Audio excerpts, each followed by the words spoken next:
Welcome. This is Spirit Guided Marriage. As usual, every Monday, 7 o'clock UK time, we like to share with you the experience and the knowledge and the wisdom about marriage, referring to the marriage according to the design of marriage. And today, we're not going to talk much. We will speak about one of the most important part of a relationship, what is called Communication. communication. Right. We'll speak about communication. A lot of marriages I've been breaking now. There's been a lot of problems in marriage because of lack of communication. And we understand that your spouse is your number one friend for communication. Your spouse. It should not be your friend, should not be your mom, should not be anyone else. Your number one best friend for communication is supposed to be your spouse. And we also want to say that love alone does not save marriage. A lot of people who are today divorced, they were once in love. So being in love is not enough to sustain marriage.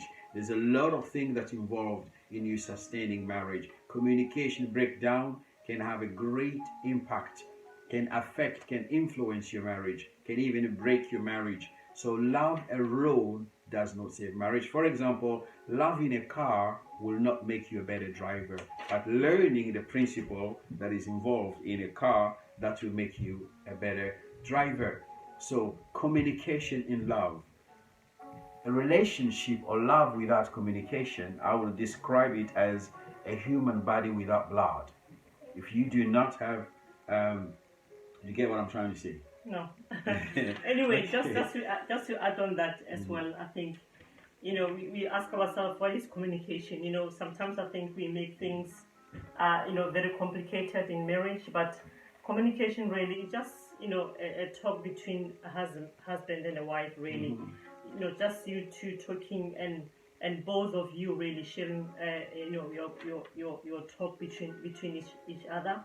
And it's not about one person talking, but it's both of you really sharing your ideas, what is in your mind, what is in your heart, and listening to each other, really.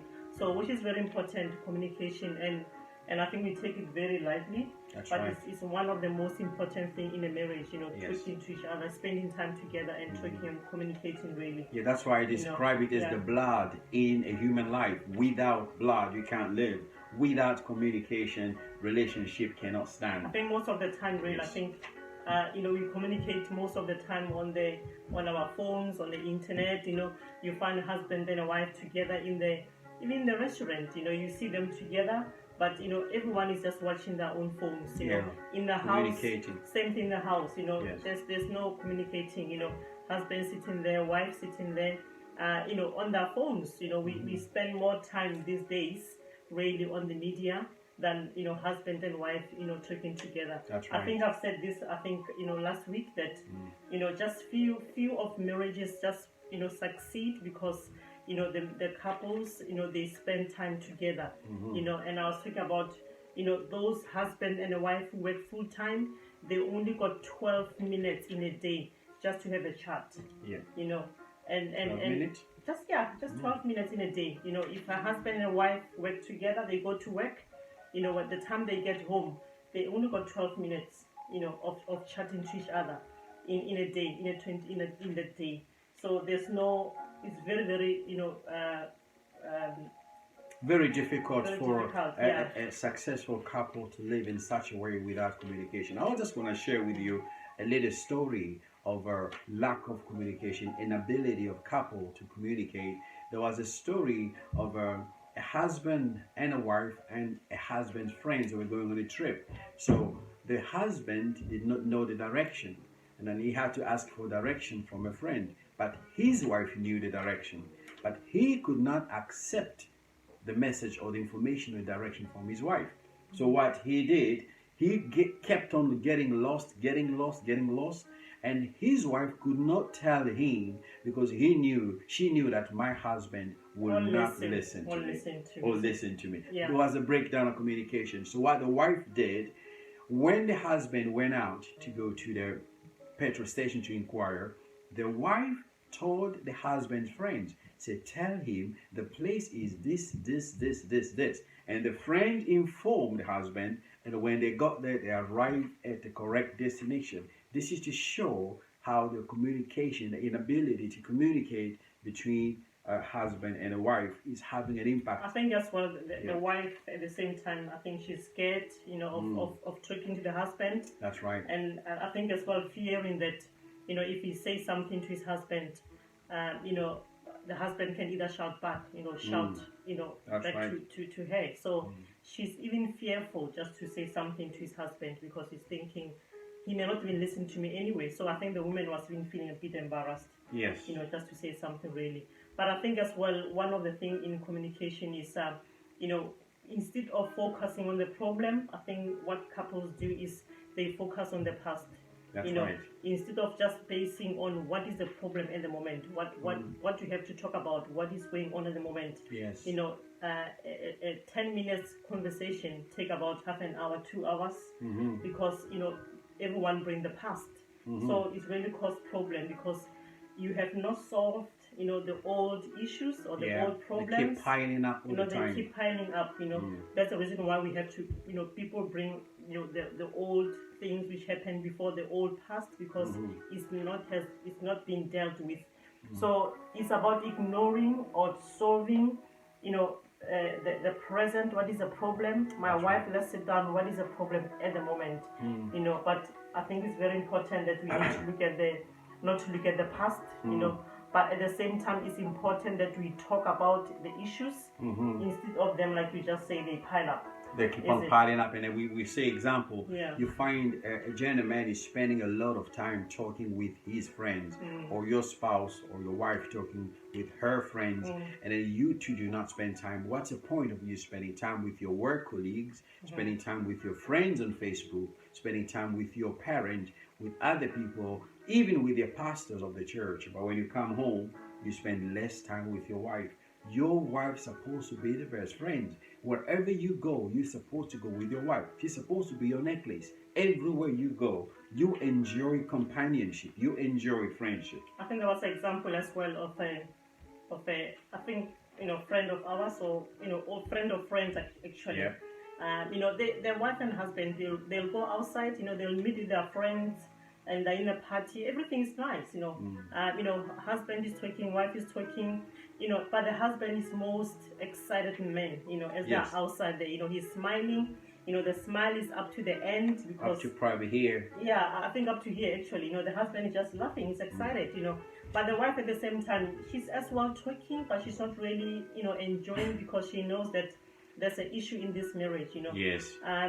So friends think everything's fine, but the minute they get home, the minute the husband and wife get home, metamorphosis, change of frequency. Stops at the door. That's right. Everything stops at the door. It changes back. The minute they come in the house, it goes back to normal. But as they're outside, it's like it's a different story. Really. I think somebody says that a wife or a woman is like a thermostat. It's like a thermometer. The woman is a thermometer. The man is a thermostat.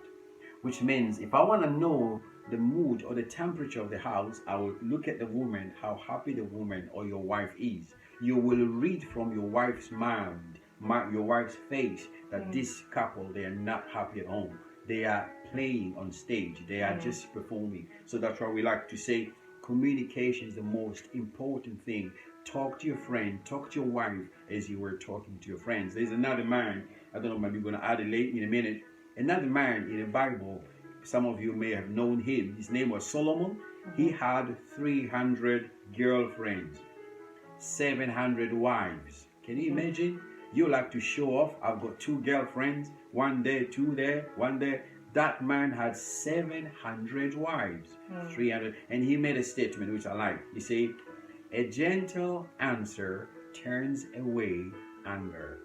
A gentle answer turns away anger. In other words, even if your spouse is angry or furious for any problem in the house, one of you should be able to give a gentle answer so that you can turn away the anger. I've seen something that happens now in America. There was the protester when they killed George Floyd in America.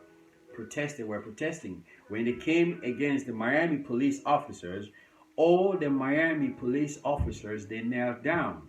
But the protesters, they were coming to face the police, to target them, to fight with them, to throw stones. But when they saw the police kneeling down, that has changed the atmosphere. That's why Solomon said, a gentle answer turns away anger. That was the only way of communication. The tone of your voice in a relationship, the tone of your voice should make a difference in the relationship. That's what happens. That should happen in our homes, in our families, in our relationship as well. Yeah. And I think as well, it's not about who loses. Yeah. It's not about who wins, who loses. It's both. You are both one. That's right. It's one really. You complement one another. It's not about yes, you've lost. I've won. It's about two of you sitting down and solving the problem and solving the issue, sitting down. And it's not about who's wrong as well, because we tend to say no, you did this or I. Once we use you, it become a there's problem. There's no winner. That's right. It's about we, because we are one. Yes. So there's no winner, and it's not about who's wrong, but looking at the problem and solve the problem really. I would say the oneness is supposed to be the winness. Now it's about all of you together solving the same problem. Yes. That's why we will be talking a lot more about communication, different topics, is mentioning all these things again about communication. I don't know whether you want to add something. I was going to give a little story. Again, there was in a relationship, a spouse, well, a husband and a wife. The husband was caught, was it the husband or the wife was caught cheating on the husband? Now, when the husband physically saw his wife, the wife was expecting the husband to react.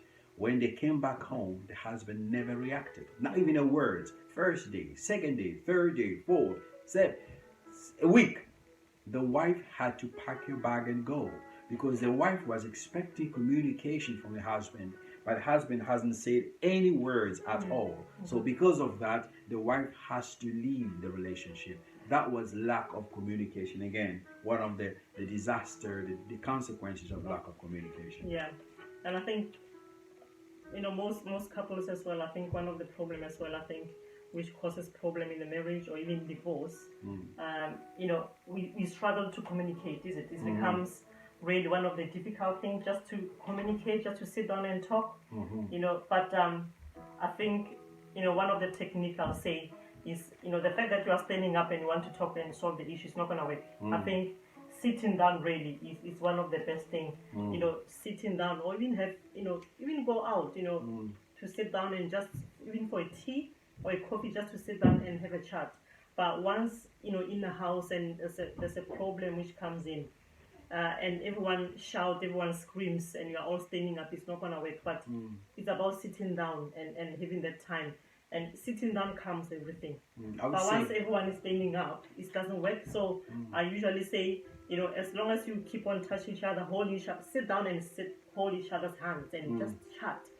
So you keep touching, you keep holding, the fighting stop. So you stop fighting, you keep touching. So it's about both really. Yeah. Sitting down and just having time to sit down. Because once everything is out of control. It's not going to work, but just having that time and sit down and have a time to talk really. Yeah, I would say again, you are my brother. This is our children. This is your daughter. Yeah, let's take the first initiative. Stand up as a man. Do it. You have given a responsibility to lead the family in God's presence. Lead the family for the family to be successful.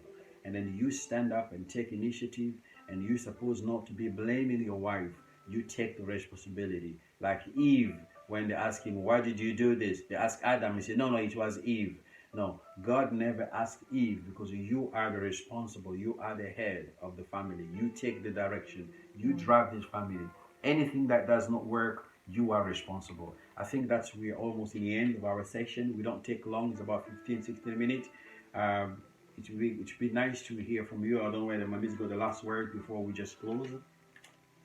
Not at all. It was nice. This is spirit-guided marriage. We like to say that a good marriage is not about the property. It's not about your wealth. It's not about the cars you drive.